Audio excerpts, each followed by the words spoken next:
在《甄嬛传》中，若论谁最懂大胖菊的心思，苏培盛称第二，没人敢称第一。那么苏培盛究竟有多会揣测大胖菊的心思呢？今天让我们来唠唠苏培盛的解语花之路。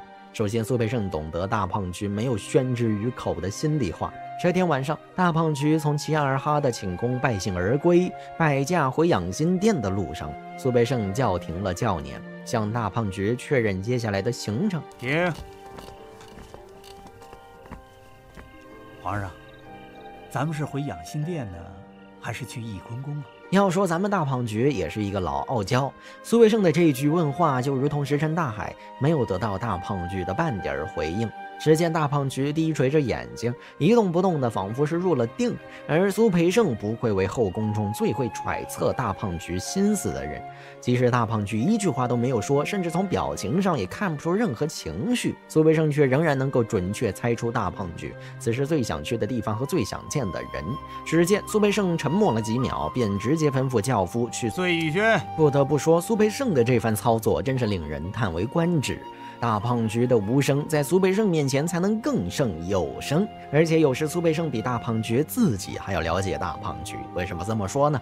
咱们接着往下看。当甄嬛因为婉婉泪卿事件而对大胖菊死心，于是自请离宫时，大胖菊明明心里舍不得人家走，可面上却还是决绝地答应了甄嬛的请求。你早去也好，宫中也留不得了。这就是典型的口是心非。等甄嬛离宫了以后，大胖菊心里更是牵挂个不住，以致在病中还叫着甄嬛的名字。嬛嬛，嬛嬛。这一出屏幕的思念，不知感动了多少四环党。苏培盛也由此看出了大胖菊对甄嬛的用情至深，可惜大胖菊自己还浑然不觉，直到是婉婉泪卿之情。这就是所谓的当局者迷，旁观者清了。苏培盛明白大胖菊其实是非常想念甄嬛的，只是又放不下帝王的自尊去挽回。自娘娘出宫了以后，皇上心里十分惦记着娘娘，可是以皇上天子之威，是绝不可能低头来就范娘娘的。于是，在甄嬛也主动要求回宫的背景下，苏培盛决定助攻一把甄嬛和大胖菊，而这助攻的过程就更是精彩绝伦了。具体有多精彩呢？让我们一起来看看吧。苏培盛联合了沈眉庄，在大胖菊面前唱了一出双簧。他先是让沈眉庄领着甄嬛的女儿胧月在大胖菊的必经之路玩耍，然后趁机暗示大胖菊春光正好，最适合踏春了。皇上，您瞧这天气多好，连惠嫔娘娘都带着小公主出来踏春了。大胖菊闻言果然起了外出的心思，便接着说过几天就是2月2龙抬头的日子。要知道2月2在古代是百姓踏春祈福的日子，所以大胖菊提起这个日子可不就是想外出的意思吗？苏培盛听到大胖菊这样说，马上会意，于是向大胖菊确认今年祈福的地点。大胖菊则开始顺着苏培盛建造的台阶为自己寻找出宫的借口。年年都在宝华殿，连宫都没出过，算什么踏青春游？朕可听说京城里的百姓在这一日都要出游踏春、赶庙会的。但等苏培盛叹了一句是啊，大胖菊又改口了。与其如此，朕还是省省心，在养心殿看折子吧。那么这里大家认为大胖菊是真的想留在养心殿看折子吗？答案当然不是。如果大胖菊真的想留在养心殿看折子，那么他就不会特意讲述百姓在2月2这一天都会做什么。所以大胖菊内心其实还是非常想出宫的，只不过秉承着傲娇至死的原则，他还是要让苏培盛继续给他造台阶儿。而苏培盛也没有辜负大胖菊的期望，紧接着说道：哎呦，皇上，龙抬头可是大日子呀！俗话说2月2龙抬头，大仓满小仓流啊，这可是祈求一年风调雨顺的大日子。皇上您可别含糊着过了。而且苏培盛明白，只是给了大胖菊出宫的理由还不够，毕竟宫外能竞相祈福的地方太多了，送佛送到西，还得将祈福的地点限定在甘露寺才行。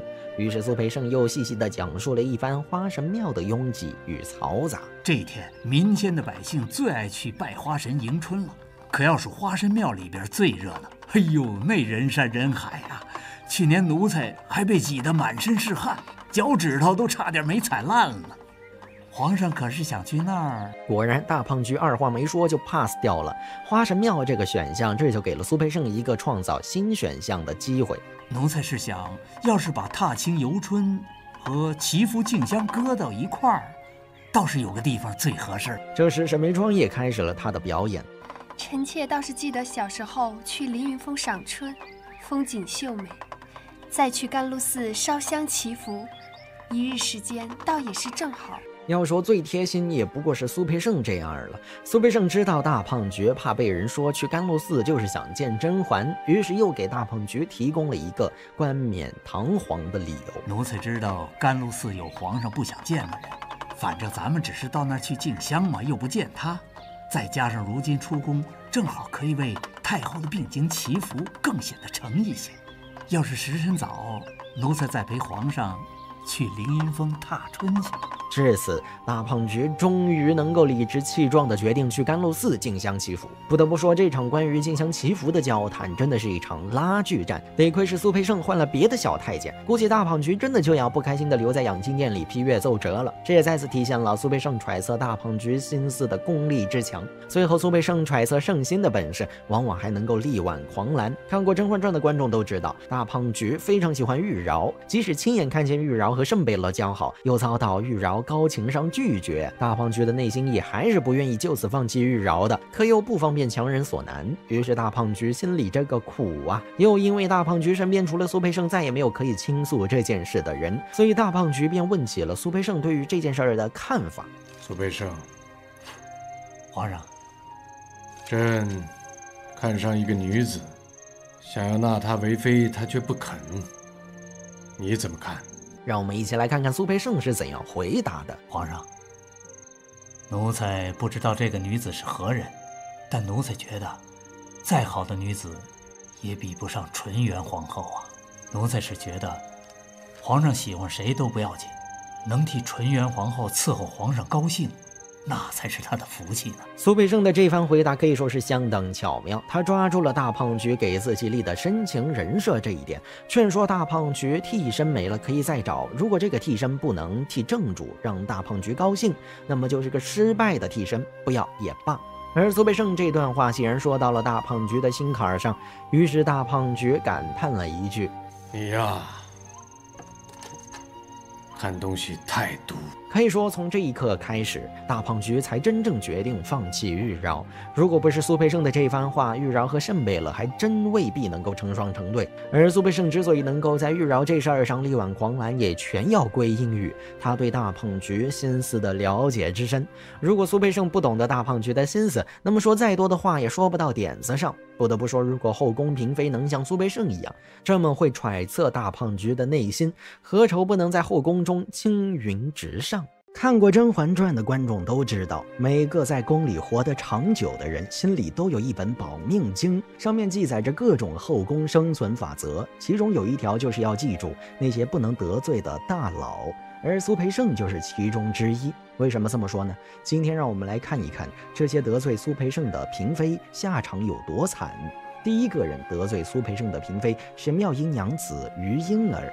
而说起于莺儿，大家是否还记得她是如何下线的？小夏子，在。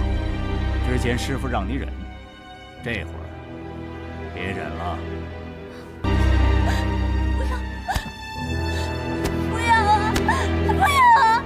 我是皇上的人，你们不可以杀我的！你们不可以杀我！是的，是苏培盛吩咐小夏子用绳子将于莺儿活活勒死。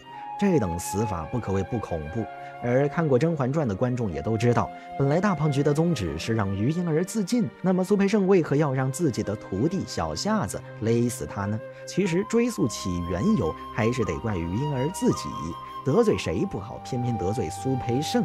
那么于莺儿究竟是怎么得罪的苏培盛呢？咱们接着往下看。于大爷，皇上和果郡王在里头，不见嫔妃。我一连几日来，你都说皇上与果郡王在一块儿，你当我好糊弄是吧？奴才说的是实话，小主要是不肯信奴才，那也没办法。那就麻烦夏公公再去通传一下吧。奴才已经回过小主的话，皇上和果郡王在一起，吩咐了不见嫔妃。小主何必为难咱们这些做奴才的呀？于莺儿本是倚梅园的宫女，机缘巧合之下顶了甄嬛的恩宠上位。然而上位以后行事嚣张鲁莽，惹得太后亲下懿旨，褫夺了她的封号，并且罚跪她闭门思过半个月。大胖菊也因为她嚣张的性子，不肯再见她。但于莺儿不死心，一连几日来到养心殿门外守候，非要见到大胖菊不可。于是就有了以上这一幕。估计从这儿开始，于莺儿就对小夏子怀恨在心。于是当她复宠之后，就对小夏子展开了报复。小夏子，你过来。小主有何吩咐？你闲着也是闲着，给我剥核桃吧。是。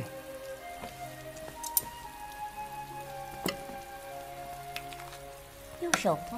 这里于莺儿让小夏子徒手剥外壳坚硬的核桃，明摆着就是强人所难。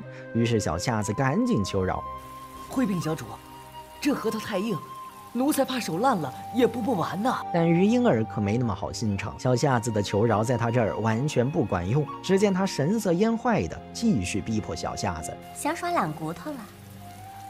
你不是一向对皇上忠心耿耿的吗？这皇上要吃核桃仁儿，你手烂了又算什么？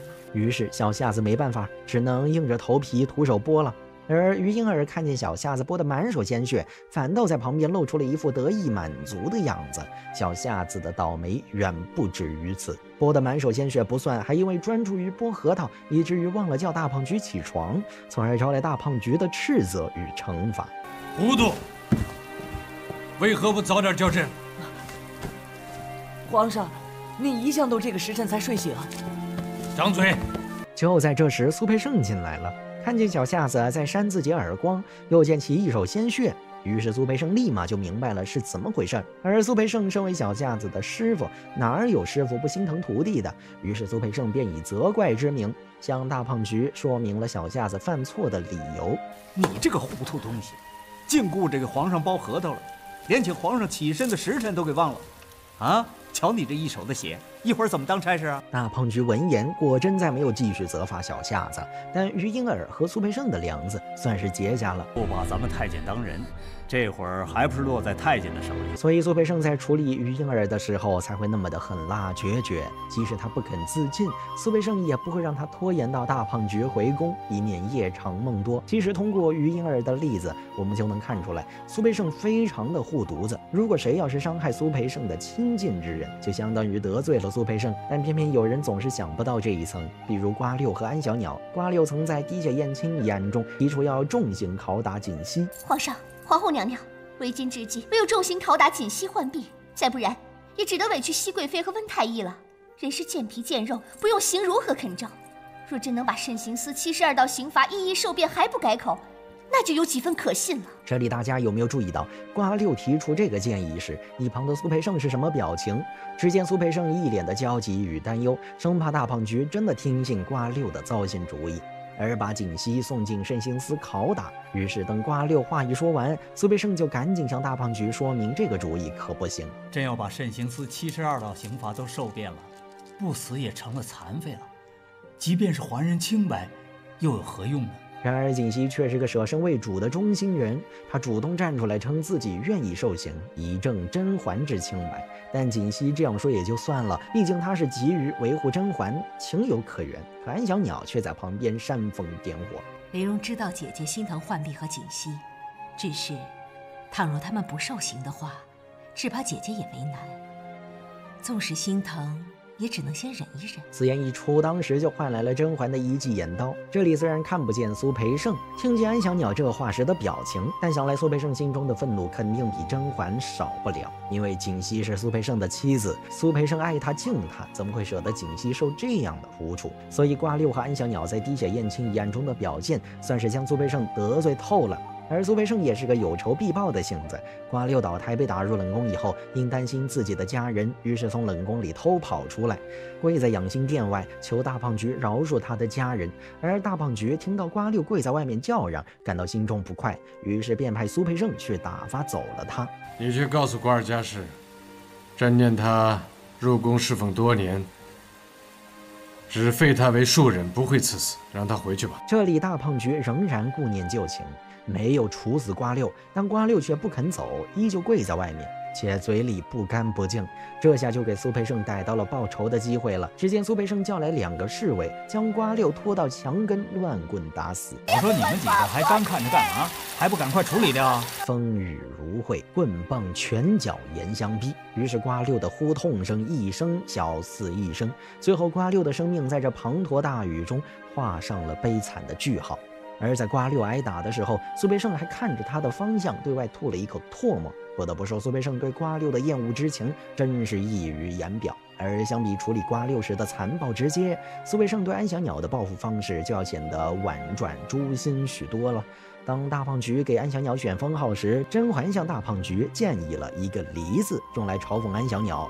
但大胖菊听完甄嬛的解释后，仍然心存犹豫。于是这时苏培盛出手了。奴才听说黄鹂多子，正如安嫔如今怀了孕，这不是多子多福吗？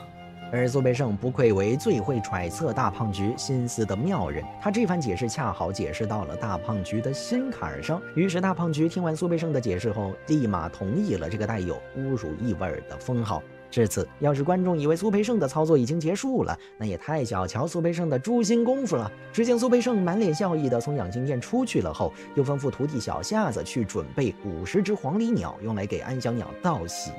去跟雀鸟司说，要50只黄鹂鸟，咱们去给安嫔娘娘贺喜。在吩咐完小夏子这事儿以后，我们能够清楚地看到苏培盛脸上的笑意更深，见牙不言。他此时内心的快活可想而知。而话说回来，苏培盛的黄鹂鸟真是有诛到安小鸟的心吗？让我们一起来看看安小鸟收到黄鹂鸟时的反应。赶出去！都给我赶出去！赶出去！听到了没有？主，赶出去！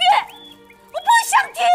通过安小鸟的这番举动，我们不难看出来，安小鸟的内心的确是受到了10000点暴击。不得不说，论诛心，还是得看咱们苏菲。而说起安小鸟的结局，虽然没有瓜六那么惨烈，但也是十分凄凉。他是吞了苦杏仁自尽而亡的。而安小鸟之所以选择自尽，其中离不开苏培盛的关照。苏培盛说了，延禧宫那里他会照顾得很好。从锦溪的这句话中，我们合理推测，安小鸟在落在苏培盛手里，肯定是没少吃苦的，所以他最终无法忍受这样的日子，绝望下就选择了自尽。不得不说，苏培盛真的是这紫禁城里万万不能得罪的大佬，否则就会像以上的3位嫔妃一样，落得个凄惨的下场。《甄嬛传》中有这么一个人，他眼观六路，能悄悄撤掉嫔妃的绿头牌。他耳听八方一把椅子，让皇上对将军不满。他就是流水的宠妃，铁打的苏妃苏培盛。这期咱们就来唠唠苏培盛悄悄动手的那些事儿。第一点，丽嫔绿头牌事件。虽然剧中的丽嫔生得一脸苦相，算不上美女，但原著中丽嫔是个仅次于华妃的绝世美女，甚至创下了让皇上一夜临幸3次的记录，这也是她为什么被封为丽嫔的原因。可就是这么一个曾经备受皇上宠爱的嫔妃，苏培盛却说她的绿头牌落了灰。从此之后，丽嫔的绿头牌就再也没有出现过，但明显丽嫔的绿头牌还十分干净。苏培盛为什么敢在皇上眼皮子底下撒谎呢？原因在于当时皇上连连诉在碎玉轩，太后害怕皇上专宠甄嬛而冷落了其他嫔妃，所以太后劝皇上一定要雨露均沾，因为专宠会使众嫔妃嫉妒，导致后宫不得安宁。原本皇上还想着让太后见见甄嬛，结果太后来了这么一招，皇上还不能发飙，因此皇上只能找那个对太后嚼舌根的人出气。那么这个背后嚼舌根的人又是谁呢？皇上一出门便问太后的贴身侍女竹溪姑姑。倒是昨儿丽嫔娘娘来过了，陪太后还唠了好一会儿嗑呢。皇上一听立马明白了，这肯定是丽嫔捣的鬼。而恰好此时不仅仅是皇上对丽嫔不满，就连苏培盛也对丽嫔不满。这是为什么呢？原来当初甄嬛得宠，康禄害想回碎玉轩，结果丽嫔对这个吃里扒外的太监骂了一嘴，太监最忌讳的事便是别人骂他没根儿。如果说丽嫔只骂康禄海也就罢了，偏偏丽嫔情商太低，骂了所有的太监，所有的太监自然包括了苏培盛。因此苏培盛可能早就掏出了小本本，记下了宫里所有人曾经说过太监的话。平时你受宠的时候，咱们太监就忍着，等到你落魄了，咱们就出来报仇。于是在皇上掀牌子时，苏培盛便使了绊。很明显，皇上对绿头牌事件心知肚明，但皇上因为太后批评他专宠甄嬛一事，皇上正想着该如何处置丽嫔，结果苏培盛这么做反而不用他开口了，于是皇上任由苏培盛撤下了绿头牌，从此丽嫔也就相当于被打入了冷宫，可见积口德是多么的重要。第二点，年羹尧椅子事件。剧中年羹尧常常仗着自己军功在身，不仅看谁都不顺眼，而且情商比丽嫔还低。除此之外，年羹尧还对太监这个行业不屑，每次和华妃唠嗑时都忍不住吐槽一番。哼，我的脾气你不是不晓得，我最讨厌这些阉人的臭气。这里咱们来开个小脑洞，华妃和年羹尧说话时，总有太监走来走去。假如在年羹尧和华妃吐槽时，刚好这些话都被来来回回的太监们听到了，而小太监又把这些话传到苏培盛的耳边，以苏培盛爱记仇的性子，少不了会摆上一道。因此在年羹尧来找皇上的时候，苏培盛主动让人搬来椅子请年羹尧坐下等，随后又在皇上面前添油加醋。一把椅子便让皇上和年羹尧产生了隔阂，可见苏培盛因年羹尧这招做得滴水不漏。第三点，瓜六倒台事件。瓜六家族倒台时，皇上并没有赐死瓜六的打算，可苏培盛却还是让侍卫把瓜六给活活打死了，并且苏培盛还很痛恨地朝瓜六啐了一口。一个太监和一个嫔妃会有什么私怨呢？原来在滴血验亲中，瓜六曾经提议以慎刑司严刑拷打槿汐，以此供出甄嬛的奸夫，而槿汐又是苏培盛捧在手上藏在心尖的宝，所以听到瓜六的提议，苏培盛的眼神立马变了，这也意味着苏培盛和瓜六的仇就此结下了。所以在瓜六家族倒台事件中，皇上让苏培盛去告诉瓜六，让他回去不用死了。结果苏培盛看到瓜六一句废话也没有说，直接让侍卫把瓜六给打死了。皇上前一秒还念着和瓜六的情谊，口口声声说着不会把瓜六赐死，只废为庶人，一转眼苏培盛就让人把瓜六打死，这又是为什么呢？仔细想想，苏培盛一直以来的人设是什么？那是一个能看透皇上心思的人尖儿，是一个不必皇上下令就替皇上办事的人。皇上这么聪明，自然也知道苏培盛痛恨瓜六，让他回去吧。其实这个时候皇上的潜台词是：老苏啊，这女的人头送你了，你自己看着办吧。往白了说就是，毕竟瓜六陪我睡了那么多夜，也没谋反的大罪，直接下旨弄死他。我是皇上，我不太好说，就由你来弄死他吧。反正他现在只是个庶人了，你随便搞。所以苏培盛就直接让侍卫将瓜六打死了，啐的那一口也算名正言顺的把私仇给报了。第四点，安小鸟搜宫事件。当时甄端敬三人组发现了安小鸟的密箱，三人盘算着如何来场热闹的斗鸟大会时，苏培盛带着人浩浩荡荡来搜宫了。一个嫔妃的寝宫被下人这么一通乱搜，安小鸟感到特别的没有尊严，便骂了一句。安小鸟也清楚苏培盛这么做无非是报私仇，当初皇后为了找出苏培盛和槿汐对食的证据，也曾这样浩浩荡荡派人去搜过槿汐的房间，而安小鸟又是铁打的皇后党，所以苏培盛才把搜宫的屈辱转给安小鸟。可见苏培盛是一个十分隐忍的人，对方高高在上时他忍着，对方跌到谷底时他再把仇怨还回去。更何况在深宫中侍奉皇上时间最长的人，恐怕后宫所有嫔妃加起来都不敌苏培盛，这也导致了苏培盛把皇上的脾性摸透了，从而在这深宫中苏培盛成了铁打的苏妃。宫中任何嫔妃都有可能面临失宠的那天，唯独苏培盛不会。奴婢与苏培盛是同乡，奴婢刚入宫时，苏培盛对奴婢也是颇为照顾的。而且入宫这么多年，苏培盛对奴婢也并非无意。那我现在才来说要陪你，有些晚了。怎么，你终于肯了？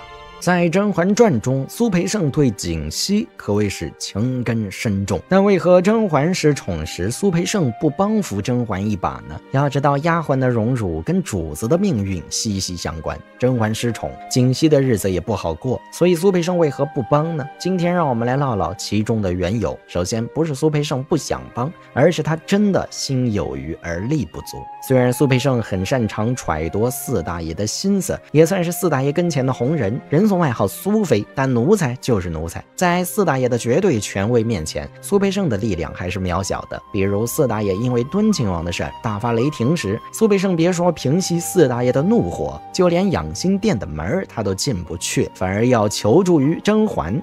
娘娘您可来了，皇上发了好大的脾气，把奴才们都轰出来了。娘娘拜托您进去好歹劝一劝，奴才们感激不尽。出什么事儿了？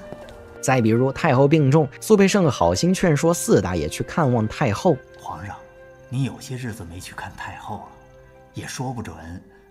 皇上要是去了，太后一见，心宽了，这病就好了吗？但四大爷压根儿听不进去。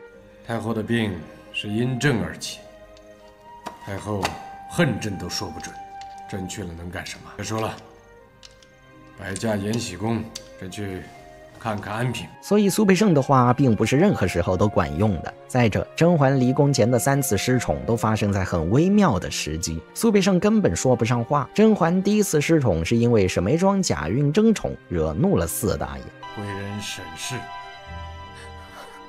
言行无状，昨降为答应，褫夺封号，幽禁弦乐阁，不得朕令，任何人不得探视。虽然看上去四大爷只责罚了沈眉庄，但实际上甄嬛也受到了牵连。皇上，婉贵人与惠贵人一向交好，不知今日之事。住口！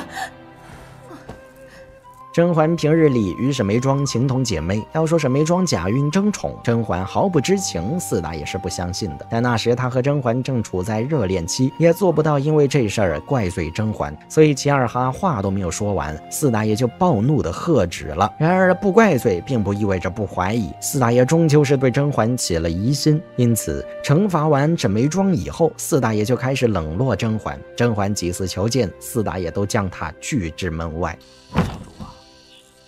皇上这会儿不愿听，也不愿意想沈答应的事儿，我看您还是请回吧。对此，苏培盛曾暗戳戳试探过四大爷的态度。皇上，婉贵人还在外头候着呢。这里苏培盛特意提醒四大爷，甄嬛已在殿外等候多时，当时正逢酷暑时节，四大爷要是对甄嬛还有怜惜之心，听到苏培盛这话，就会马上将甄嬛请进来，以免她在毒日头底下久战中暑。然而四大爷依旧不为所动。你方才唱的那首歌很好听，再给文姨唱一遍。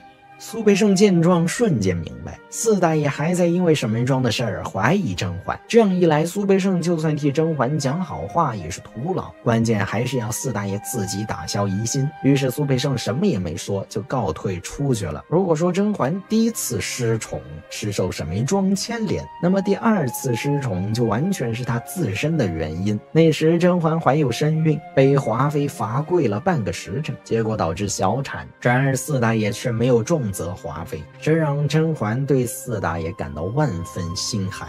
世子之痛，或许会随着时间淡去，可念为日在眼前，臣妾怎能安然度日？于是四大爷每次来碎雨轩都得不到甄嬛的好脸色，如是再三，四大爷就对甄嬛失去了耐心。婉嫔，你性子太倔强，朕念你失子不久，不和你计较，你自己好好静一静吧。对此，苏培盛又能有什么办法呢？这次是甄嬛自己不想搭理四大爷，苏培盛就是劝四大爷去看望甄嬛也没用。关键要甄嬛自己解开心结才行。分析完前2次失宠，现在咱们再来说说甄嬛的第3次失宠，也就是大家熟知的纯元故衣事件。你这身衣服是哪儿来的？放肆！碎玉轩已经修好了，你去带着思过吧。这回就更不能怪苏培盛不替甄嬛求情了，只因当时的气氛实在是太吓人。皇上，你一晚上没吃东西了，喝点茶提提神吧。放肆！你们都放肆！当时四大爷正在为甄嬛误穿纯元故衣一事感到焦躁烦心，苏培盛只不过是进来提醒四大爷要注意保重身体，就无端遭到四大爷的迁怒。此等情形下，苏培盛哪儿还敢再替甄嬛讲话？除非他不想要自己的项上人头了。讲到这儿，或许有观众会问，既然苏培盛做不到帮甄嬛复宠，为何不暗中接济一下甄嬛，这样锦汐在碎玉轩的日子也能跟着好过一点？关于这个问题，我认为原因有2。其一，虽然苏培盛喜欢锦汐，但落花有意，流水无情。那时的锦汐并没有同意要和苏培盛在一起，甚至苏培盛主动向锦汐邀功，锦汐也是微笑着保持距离。皇上跟前儿我可没少说婉嫔娘娘的好话。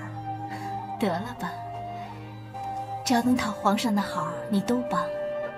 何况今儿可是惠贵人的功劳。这样一来，苏培盛要是因为锦汐而处处关照甄嬛，其实是名不正言不顺。俗话说无功不受禄，苏培盛的过多帮助只会让锦汐心有不安，不知何以为报，这并不是苏培盛所希望的。再说苏培盛要真的这样做了，也很容易被后宫众人误会他苏培盛站队甄嬛。要知道宫里没有不透风的墙，一来二去，要是传到四大爷的耳朵里，他这个都太监的职位就算是做到头了。其二，苏培盛深知锦汐不是柔弱的菟丝花，不然以苏培盛的权力和地位，锦汐要是同意和苏培盛结为对时，他早就在后宫混得风生水起了。但锦汐并没有选择这条简单的康庄大道，而是默默凭借自身努力，在后宫活出他想要的人生。俗话说个人有个人的活法，苏培盛又何必费力不讨好的干预锦汐的人生呢？不得不感叹，虽然苏培盛的身子是残缺的，但他的心灵却很饱满，值得观众们的喜爱。